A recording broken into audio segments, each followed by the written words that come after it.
ഈ ഒരു വാർത്ത കണ്ടങ്ങൾ, അതായത് നമ്മളെല്ലാവരും അനുഭവിക്കുന്ന, എന്നാൽ നമ്മൾ മനസ്സിലാക്കാത്ത, നമ്മൾ കബളിപ്പിക്കപ്പെടുന്ന ഒരു അവസ്ഥ ഉണ്ട്.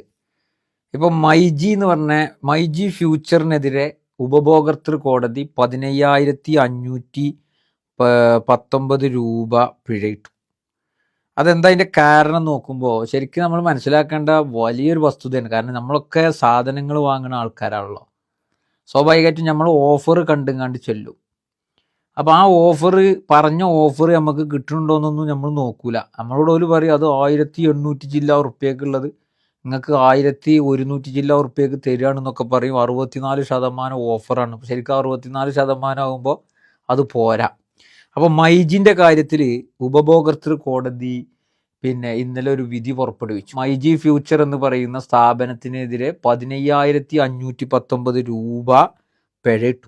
ഇത് എല്ലാ വാർത്താ ചാനലുകളിലൊന്നും വന്നിട്ടുണ്ടാവില്ല കേട്ടോ. കാരണം മൈജി എന്ന് പറയുന്ന സ്ഥാപനം എല്ലാ ചാനലുകൾക്കും അത്യാവശ്യം പരസ്യം നൽകുന്നുണ്ട്.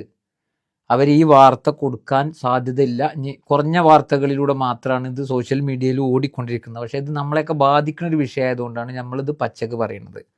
അതായത് ഒരാൾ ഒരു ബിരിയാണി പോട്ട് വാങ്ങണം, 10 ലിറ്ററിൻ്റെ ഒരു ബിരിയാണി പോട്ട്. അതായത് വ്യാപാര സ്ഥാപനത്തിൻ്റെ ഉദ്ഘാടന വേളയിൽ 64% ഡിസ്കൗണ്ട് ഉണ്ട് എന്ന് പരസ്യം നൽകി. ആ പരസ്യം കണ്ടുകൊണ്ട് എറണാകുളം മാലിപ്പുറം സ്വദേശി മാനുവൽ വിൽസന്റ് 2023 ഫെബ്രുവരിയിൽ മൈജി ഫ്യൂച്ചറിൽ നിന്ന് ഈ പറയുന്ന 10 ലിറ്ററിൻ്റെ ഒരു ബിരിയാണി പോട്ട് വാങ്ങണം. അപ്പോൾ അതിൻ്റെ ഇൻവോയ്സ് കിട്ടി, ബില്ല് കിട്ടിയിട്ട് അങ്ങനെ അത് നോക്കുമ്പോൾ 1,899 രൂപയാണ് ഇതിൻ്റെ വില. ഇദ്ദേഹത്തിന് കൊടുത്തിട്ടുള്ളത് 1,199 റുപ്യക്കാണ്. അപ്പോൾ അതിൻ്റെ അപാകത മനസ്സിലായപ്പോൾ ഇദ്ദേഹം കുറച്ച് ഇതിനെക്കുറിച്ച് അറിയുന്ന ആളായിരിക്കാം, നമുക്കത് അദ്ദേഹത്തെ പരിചയമൊന്നുമില്ല. പക്ഷേ ഈ വിധി എന്ന് പറയുന്നത് ഉപഭോക്താക്കളെ സംബന്ധിച്ചിടത്തോളം കോടതിയിൽ ഏറ്റവും വലിയ വിശ്വാസ്യത നൽകുന്ന, സുരക്ഷിതത്വമുണ്ട് എന്ന് ഒരു ആത്മസംതൃപ്തി, ആത്മധൈര്യമൊക്കെ നൽകുന്ന ഒരു വിധിയാണ്. ഈ മാലിപ്പുറം സ്വദേശി മാനുവൽ വിൽസന്റ് പോയിട്ട് കേസ് കോടതിയിൽ കൊടുത്തു. കോടതിയിൽ കൊടുത്തിട്ട് ഈ തെറ്റായ വിലക്കുറവ് കാണിച്ച് പരസ്യം ചെയ്ത് ഉപഭോക്താവിനെ കബളിപ്പിക്കുകയാണല്ലോ. അപ്പോൾ ഉപഭോക്തൃ നിയമത്തിലെ 2019 സെക്ഷൻ 2/28 അതിൻ്റെ ആ നിയമം വെച്ചുകൊണ്ട് തന്നെ തെറ്റിദ്ധരിപ്പിക്കപ്പെടുന്ന പരസ്യമാണ് എന്ന് കോടതിക്ക് ബോധ്യപ്പെടുകയാണ്. ആ കോടതി ജഡ്ജിമാരെ പറയുന്നുണ്ട്, DB വിനു അധ്യക്ഷനും വി രാമചന്ദ്രൻ, TN ശ്രീവിദ്യ എന്നിവരുടെ ബെഞ്ച് വിലയിരുത്തുകയാണ്. കോടതി കേട്ടോ, വേറെ ആരുമല്ല, വെറുതെ എന്തെങ്കിലും ആരോപണം ഉന്നയിക്കല്ല. എന്നിട്ട് വാർത്തയിൽ പറയാണ്, തെറ്റിദ്ധരിപ്പിക്കപ്പെടുന്ന ഇത്തരം പരസ്യങ്ങൾ ഇനി പുറപ്പെടുവിക്കുന്നതിൽ നിന്നും എതിർകക്ഷി സ്ഥാപനത്തെ കോടതി വിലക്കി.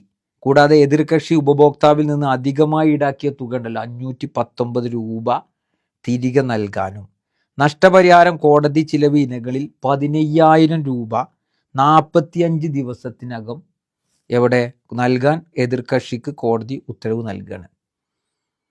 നിങ്ങളൊന്ന് ആലോചിച്ച് നോക്കൂ, നമ്മുടെ നാട്ടിൽ പല ഓഫർ, ഞാൻ ഈ മൈജിയിലൊക്കെ കയറുമ്പോൾ നമ്മൾ മനസ്സിലാക്കേണ്ടത്, അവരിങ്ങനെ ഓഫർ എഴുതി വെച്ചിട്ടുണ്ടാവും. ഈ ഓഫർ എഴുതി വെച്ച് ഇവർ ബില്ലടിക്കുമ്പോൾ ഇവർ വേറെ കോലത്തിൽ അടിക്കുക. നമ്മളത് ചെക്ക് ചെയ്യൊന്നുമില്ല. നമ്മളിങ്ങനെ ബില്ലിങ്ങനെ മടക്കിയിട്ട് ഇങ്ങനെ പോക്കറ്റിലിട്ടിട്ട്, കാർഡാണെങ്കിൽ കാർഡ്, ഇപ്പോൾ ഗൂഗിൾ പേ ആണെങ്കിൽ ഗൂഗിൾ പേ കൊടുത്തിട്ട് നമ്മൾ അവിടെ നിന്ന് ഇറങ്ങിപ്പോരും.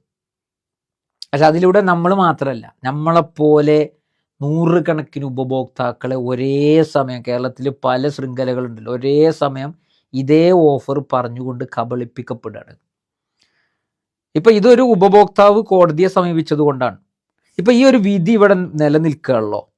അന്നേ ദിവസം അല്ലെങ്കിൽ ആ കാലയളവിൽ, ആ ഓഫർ പറഞ്ഞ കാലയളവിൽ ഇതേപോലെ ഇതേ സാധനം, ഈ പ്രൊഡക്റ്റ് വാങ്ങിയ അല്ലെങ്കിൽ തുല്യമായ മറ്റേതെങ്കിലും പ്രൊഡക്റ്റ് വാങ്ങി 64% ഓഫർ എന്ന് പറഞ്ഞ ഉപഭോക്താക്കൾ എത്രങ്ങാനും ഉണ്ടാവും.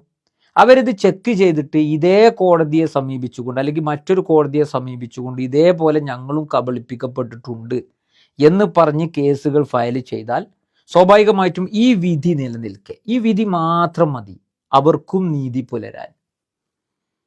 ശരിക്ക് നമ്മൾ മനസ്സിലാക്കേണ്ടത്, ഇപ്പം നമ്മളിങ്ങനെ കാണും മൈജി അല്ലെങ്കിൽ വേറെ ഏതെങ്കിലും വലിയ സ്ഥാപനങ്ങൾ ഇങ്ങനെ കാണും. അപ്പോൾ സ്വാഭാവികമായിട്ടും ഓഫർ എന്ന് പറയും. ഓഫർ എന്ന് പറയുന്നോട്ട് കൂടി ഇത് എത്രക്ക കിട്ടുന്നത് എന്നൊന്നും ആലോചിക്കാൻ നമ്മൾ പോയിട്ട് നമ്മൾ ബില്ലോ ഇൻവോയ്സോ ഒന്നും നോക്കാതെ നമ്മൾ പുറത്തേക്ക് പോരുമ്പോൾ നമ്മൾ ഓരോ സാധനങ്ങൾ വാങ്ങാൻ വേണ്ടിയിട്ട് തന്നെ പോകുമ്പോൾ ചില ആൾക്കാർ ചോദിക്കും, എന്തിനാ മൈജി തന്നെ കയറുന്നു എന്ന് ചോദിക്കുന്ന ആൾക്കാർ ഇപ്പോൾ ഇതിൽ കമൻറ്റിലുണ്ടാവും. അതും നമുക്ക് വാങ്ങാൻ വേണ്ടിയിട്ട് നമ്മുടെ നിയമം അനുസരിച്ച് ഉപഭോക്തൃ നിയമങ്ങളെയൊക്കെ പാലിച്ചുകൊണ്ട് തന്നെയാണ് ഓല് ഇവിടെ പ്രവർത്തിക്കാൻ പാടുള്ളൂ. അല്ല അപ്പോൾ ഓലിപ്പോൾ ഭയങ്കര പരസ്യമൊക്കെ കൊടുത്തുകൊണ്ടാണ്, അല്ലെങ്കിൽ വലിയ വിശാലമായ ഷോറൂമുകളാണ്, കുറേ സാധനങ്ങൾ ഉണ്ട് എന്നൊക്കെ കരുതിയിട്ട് പരസ്യത്തിലൂടെ കസ്റ്റമേഴ്സിനെ കബളിപ്പിക്കാൻ പാടില്ലല്ലോ. അപ്പൊ ഈ വാർത്ത ഞാൻ മനസ്സിലാക്കുന്നത് എല്ലാ ചാനലിലൊന്നും ഇത് വന്നിട്ടില്ല. കാരണം മൈജിയുടെ പരസ്യം അത്യാവശ്യം തിരക്കില്ലാത്ത രീതിയിൽ കൊടുക്കുന്നുണ്ടാവും. അപ്പൊ നമ്മൾ ഇനി കയറുമ്പോൾ ശ്രദ്ധിക്കുക, ഇത്തരം കാര്യങ്ങൾ ഉണ്ടെങ്കിൽ കോടതിയെ സമീപിക്കുക. കോടതിയെ സമീപിക്കുമ്പോൾ അതിന് കുറേ പൈസ ചിലവാവൂലേ, നമ്മൾ വക്കീൽ ഫീസ് കൊടുക്കണ്ടേ എന്നൊക്കെ കരുതുന്ന ആൾക്കാരുണ്ടാവും. അതൊക്കെ കോടതിയെ ബോധിപ്പിക്കുക. എനിക്ക് ഇത്തിരി നഷ്ടം വന്നിട്ടുണ്ട്, ആ നഷ്ടം കോടതി നിങ്ങൾ, അതാണ് ഈ 519 റുപ്യൻ്റെ കേസ്, അത് ഇവർ കൊടുക്കണം. കൂട്ടത്തിൽ കോടതി ചെലവും മറ്റു നഷ്ടപരിഹാരം എന്നാണ് 15,000 റുപ്യാണ് വിധിച്ചത്. ഈ 1000-ന്റെ ഈ ഒരു സംഗതിക്ക് 15,000 15 ബിരിയാണി പോട്ടിനുള്ള പൈസ വിധിച്ചു കഴിഞ്ഞു.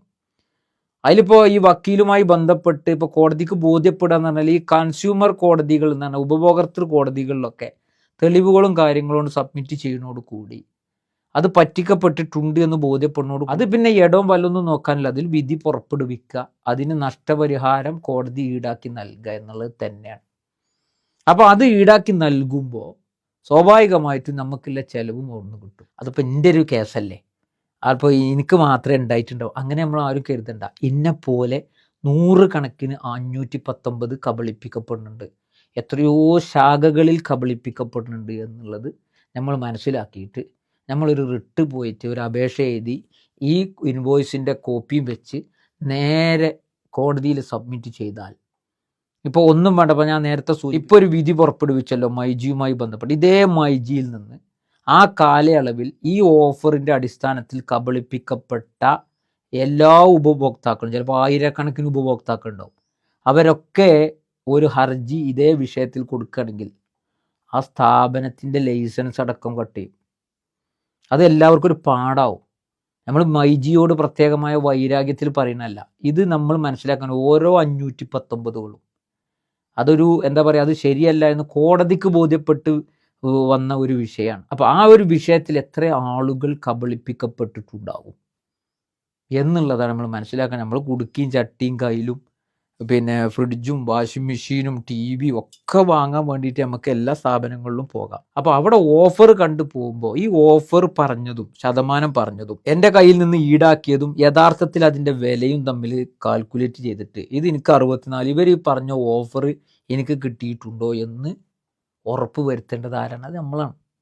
അല്ലെങ്കിൽ ആ ഓഫർ ഇങ്ങനെയാണെന്ന് വിചാരിച്ചിട്ട് 1000-കണക്കിന് ആളുകൾ, നമ്മളെപ്പോലെയുള്ള ആളുകൾ, നമ്മൾ ബിരിയാണി ചെമ്പിൽ കബളിപ്പിക്കപ്പെടും, ചിലപ്പോൾ ഓവനിൽ കബളിപ്പിക്കപ്പെടും, ചിലപ്പോൾ TV-യിൽ കബളിപ്പിക്കപ്പെടും, ഇങ്ങനെ തുടങ്ങി അത് മൊത്തത്തിൽ അങ്ങനെ ആയി മാറും. അപ്പോൾ മൈജിയിൽ നിന്ന് 10 ലിറ്ററിൻ്റെ ബിരിയാണി പോട്ടെടുത്ത കസ്റ്റമർക്ക് ബോധ്യപ്പെടുകയാണ് ഞാൻ കബളിപ്പിക്കപ്പെടും, നേരെ കോടതിയിൽ പോയി ഇപ്പോൾ അദ്ദേഹം ആ വിധി നേടിയെടുത്തു. മാത്രമല്ല അദ്ദേഹത്തിന് കോടതി ചെലവും നഷ്ടവും ഒക്കെ നികത്തിക്കൊണ്ടാണ് കോടതി ഉപഭോക്താവിനെ പറഞ്ഞേക്കുന്നത്. അത് ഉപഭോക്താവിനെ സംബന്ധിച്ചിടത്തോളം, സാധാരണക്കാരെ സംബന്ധിച്ചിടത്തോളം അത് വലിയ സുരക്ഷിതത്വം നൽകുന്ന, കോടതിയിലൊക്കെ വിശ്വാസം അങ്ങേയറ്റം ഊട്ടിയുറപ്പിക്കുന്ന, ഒരു വല്ലാതെ പിൻബലം നൽകുന്ന ഒരു വിധിയാണെന്ന് പറയാതിരിക്കാൻ നിർവാഹമില്ല. ഇത് സാധാരണക്കാരൻ്റെ വിഷയമാണ്, അതുകൊണ്ടാണ് ശ്രദ്ധിക്കാൻ വേണ്ടിയിട്ടാണ് ഈ വിഷയത്തെ നിങ്ങളുടെ മുമ്പിൽ വെച്ചത് എന്ന് ഓർമ്മപ്പെടുത്തിക്കൊണ്ട് നിർത്തുന്നു. നന്ദി.